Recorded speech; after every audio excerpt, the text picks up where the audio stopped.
So about 800 years ago in a city called Pisa in Italy, some people set out to build a tower.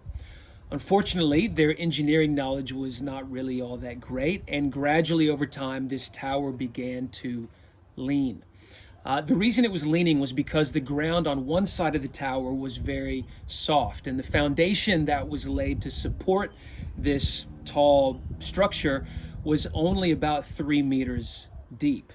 So they were either too lazy or they were just unaware of the need to have a deep enough foundation to support such a tall and heavy structure. Of course, today we know this tower as the Leaning Tower of Pisa. But in one of Jesus' teachings, he uses a similar metaphor to explain the importance of not just hearing God's word, but actually obeying it, actually putting it into practice. He says there was one builder who dug down deep and laid a foundation on solid ground before he started building the house. And then the other guy, he took a bit of a shortcut and just started building his house on the ground with no foundation. They both had a really great house when it was all finished for a while. But then a storm comes, and the first house remained standing after the storm. The second house was completely destroyed. And why couldn't that house, the second house, withstand the storm? Obviously because there was no foundation. Just like the Leaning Tower of Pisa, there wasn't enough of a foundation to support the house and give it longevity. I love this quote from Warren Buffett, who said that, he's a famous investor, he said, "When the tide goes out, you see who's been swimming naked."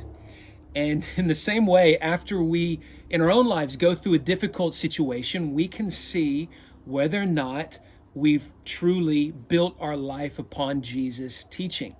This is why our second kingdom culture value is God's word is our foundation. If we don't build our life on the solid and unshakable foundation of God's words, then the results are potentially devastating. All may seem well for a while, but then the storm comes and we can see that really we've been swimming naked. If COVID has taught us anything, it's that the storms of life are going to come. Sometimes these storms can be greater and more powerful, more damaging than anything we ever thought imaginable. The only hope that we have of not just surviving, but thriving amidst inevitable difficulty that comes in life is to spend daily time meditating on his word and make our most important objective in life to put into practice what he teaches. That's what we mean when we say God's word is our foundation. Hopefully that's helpful. Stay tuned for another video from my amazing wife, Olivia, that will be coming in the next couple of days.